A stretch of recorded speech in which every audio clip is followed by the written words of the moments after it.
Is buying a vacation rental property at the Oregon coast a good idea? Well, stay tuned to learn more.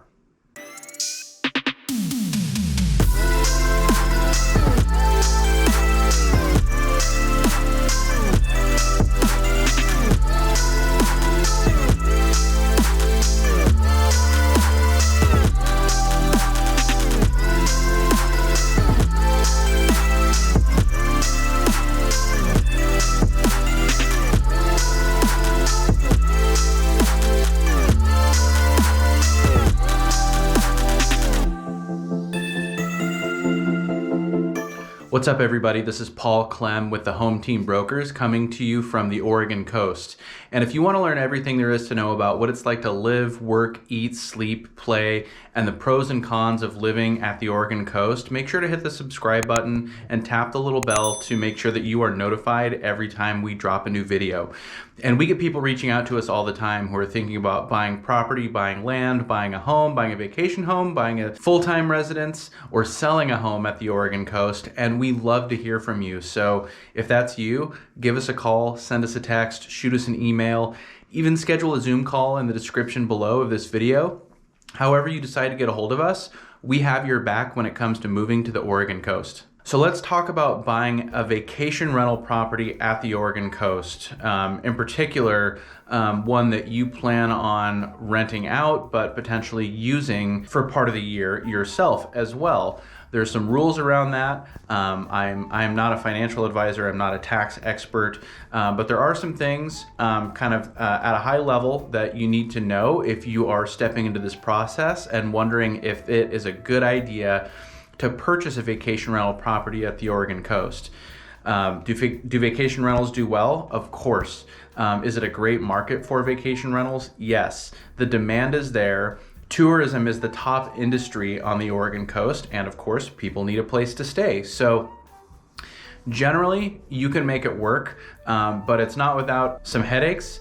It's not without some uphill battles, and whether or not it's going to be worth it, both in terms of the time it might take to manage, as well as the financial side of things, are going to be the top considerations ultimately in deciding whether or not it makes sense to buy a vacation rental at the Oregon coast. As we know, the Oregon coast is separated into three distinct regions. You have the Northern Oregon coast, the Central Oregon coast, and the Southern Oregon coast.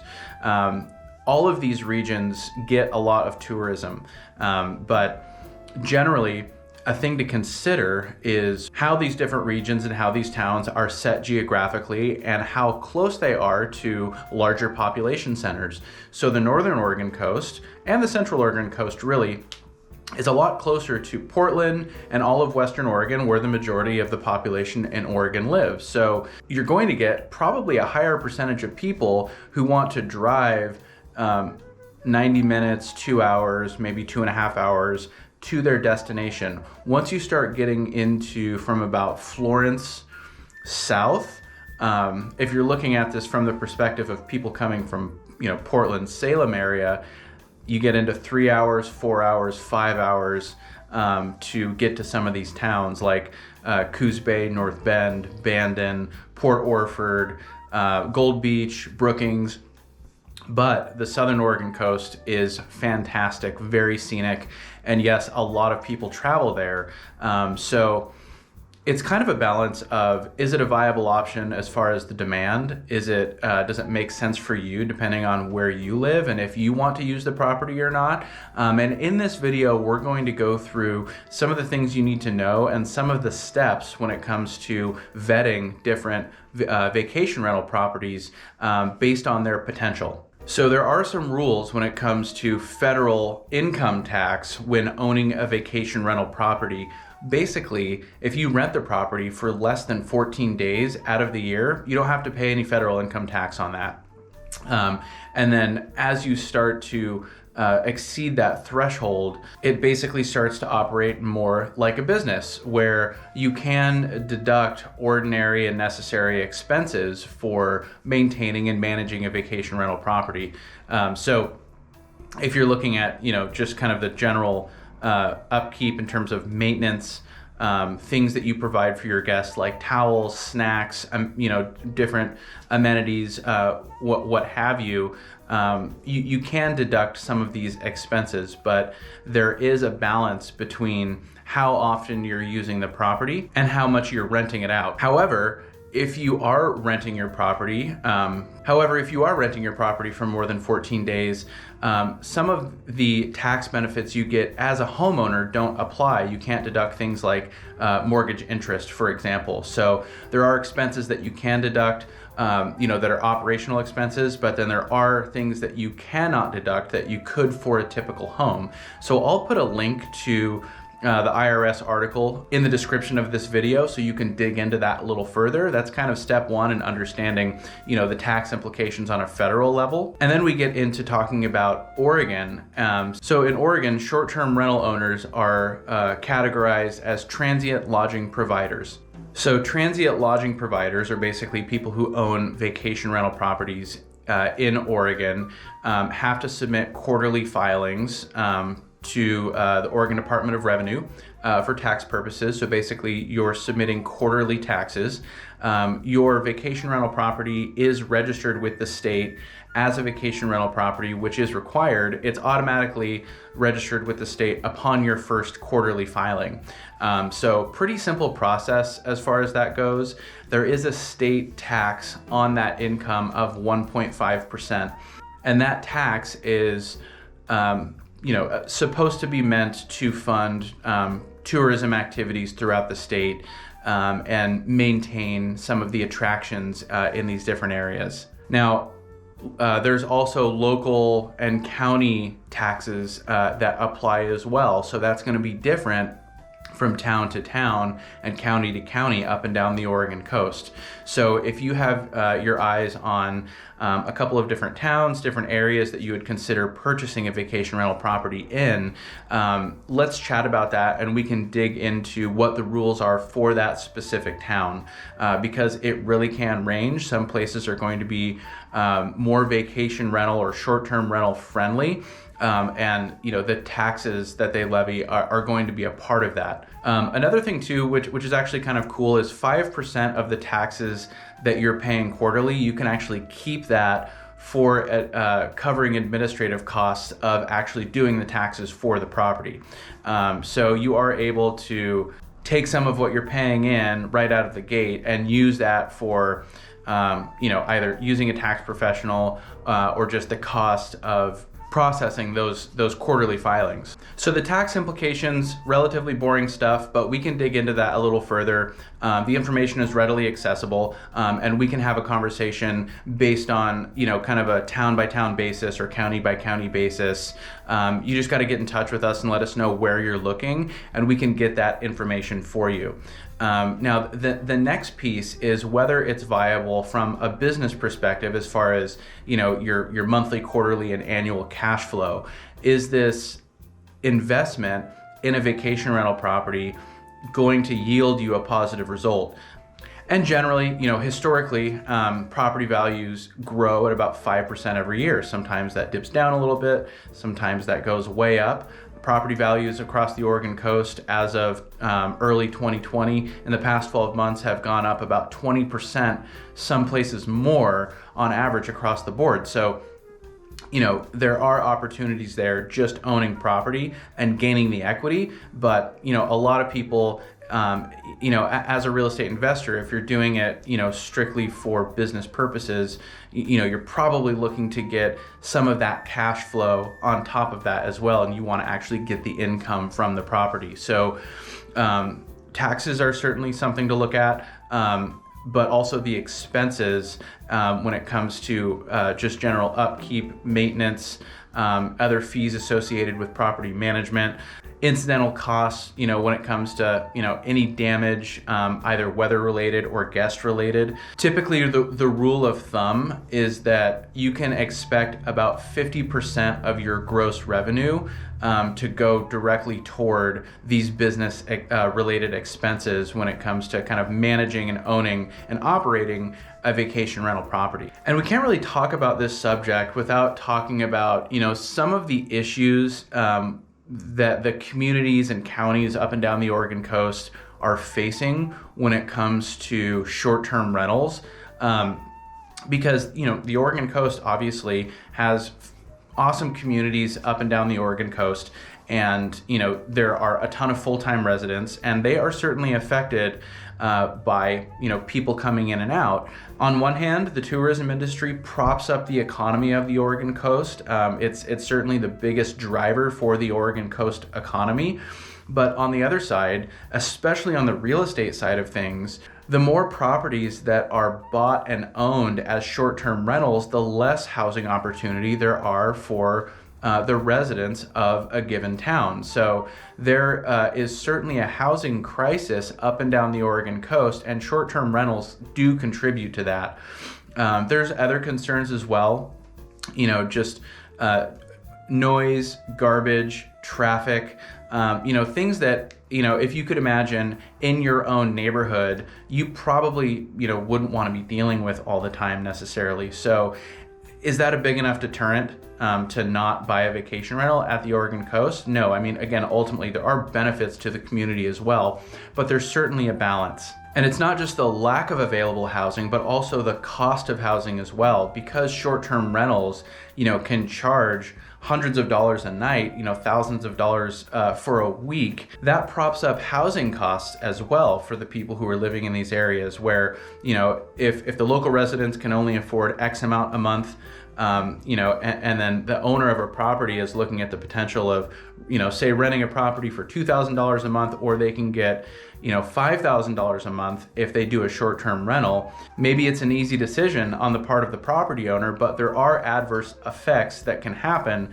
throughout different communities. So, I'm mentioning this because these are concerns that people in these communities are having, and these are things that contribute to capping the amount of rentals that are allowed in a specific area, having different zones within a county or town that are, that only allow short-term rentals, and some areas that don't allow short-term rentals, capping the amount of time you can rent a property, over the course of a month or, every 14-day period. There's different rules in different towns, but, basically the state of short-term rentals and what's allowed is always in flux. And you have kind of two competing interests where you have investors, people who want to buy property at the Oregon coast, use it as a short-term rental, and take advantage of that business opportunity. And then you have people in these communities who, although, again, tourism does have a lot of net positive impacts on these communities, also has some adverse effects as well. So I don't think it's the case necessarily where, short-term rentals are completely looked down upon, or it's something that people hate, but because of this dynamic, different municipalities, different jurisdictions are always looking at how they can maintain that balance. And how does that affect you as a potential investor in a short-term rental at the Oregon coast? Well, you have to look into not only what the rules are right now, but what are some of the things that were, being pushed to be passed over the past, 3 to 5 years? What's some of the pending legislation that's on the table that could potentially affect your investment, 12 months from now? You have to look at these things on a town by town and really property by property basis in terms of, okay, you have the opportunity now, you can crunch the numbers, but is there something that's going to impact this investment in the short term or in the long term at any point? So there is risk embedded in investing in a short-term rental at the Oregon coast, again, because of this dynamic that exists. There's been ongoing talks in Lincoln City, in particular, actually in Lincoln County, where there's interest aiming to cap the amount of short-term rentals in certain residential areas. There's a group that are trying to get short-term rentals outright banned in unincorporated areas of Lincoln County. Gearhart caps the number of vacation rentals that they allowed in town, and that's decided on an annual basis. In Cannon Beach, they're capping short-term rentals to be rented only once every 14 days. Yachats has caps on short-term rentals, so does Manzanita. So does Seaside. Astoria limits the amount of rooms that can be rented out. And short-term rentals are only allowed in commercial zones. And down the line, there are a lot of rules and regulations when it comes to short-term rentals in these different areas along the Oregon coast. Now, a lot of these rules are being broken. There are fines associated. So I'm not telling you to do one thing or another, but there are potentially ways to kind of toe the line and maybe some gray area, again, on a case-by-case basis. But there are also fines associated with breaking these rules as well. So regardless, there are some constraints. There are, interests in place basically to limit the opportunities for short-term rentals as a whole. Now, once we've sifted through all that information, we look at the tax implications, we look at the different rules and regulations on a county by county or town by town basis. We consider some of the costs in terms of just general upkeep and just the cost of operating a short-term rental.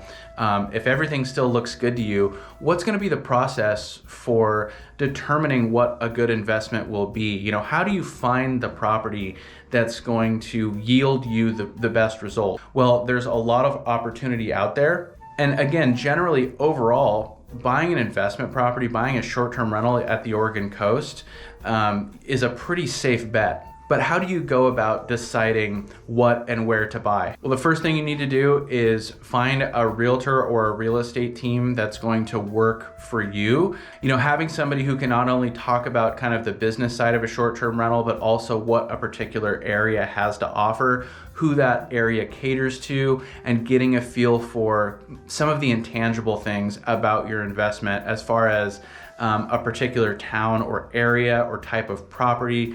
Things like the proximity to the beach, what type of amenities are popular. If you're coming into this, whether you're from Oregon or somewhere from out of state, there's a lot of things to consider, and working with a realtor who services these areas to have these discussions is going to give you a lot more insight around, what may or may not be the best investment.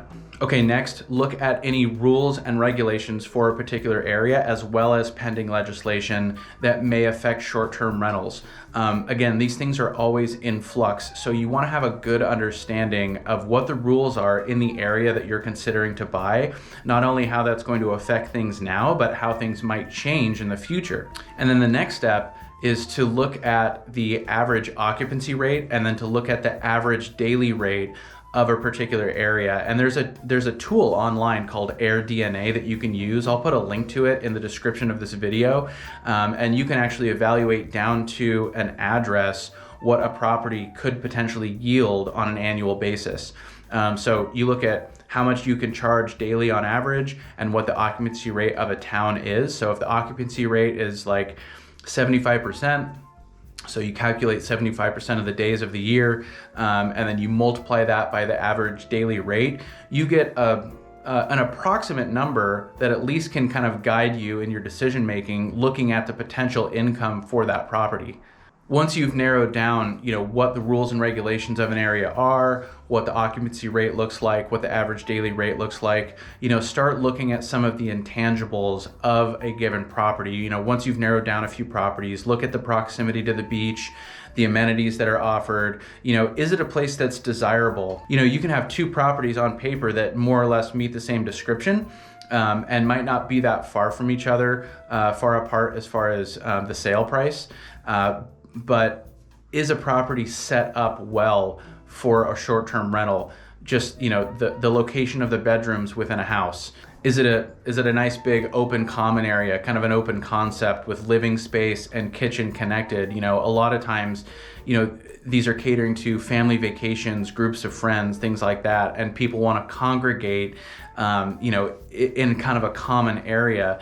How about a deck? Can you see the ocean? Can you see the beach? Can you see mountains? Can you see trees? These are all things that when you're plugging in, your numbers as far as like occupancy rate and average daily rate, that doesn't necessarily take into account some of these less tangible qualities about a given property. So again, that's where working with a realtor who knows the area and knows what people are renting really can come in handy.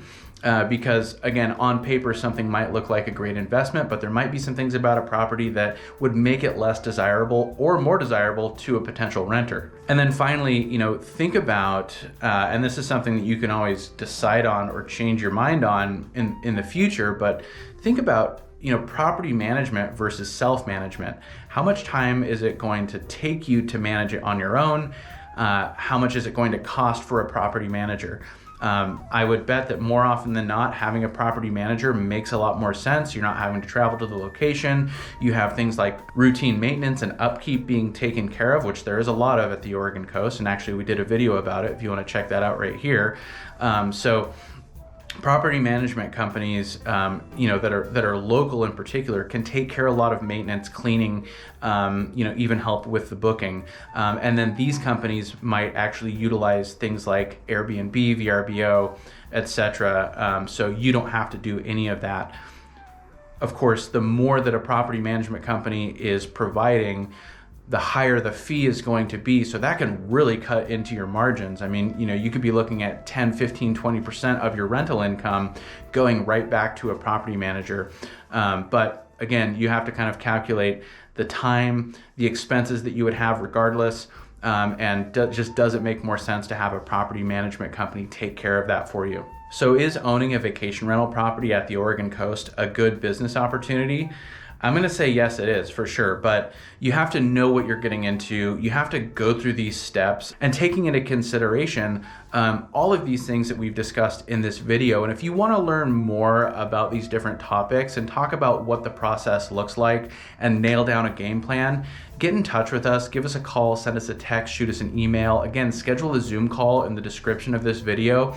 We can talk about areas that you're interested in, what houses make the most sense, and kind of get you a good idea of what you can expect and whether or not it's going to be a good investment opportunity for you. So if there's anything we missed, if there's anything you have questions about or want to learn more about, leave us a comment in the video. We can address that directly.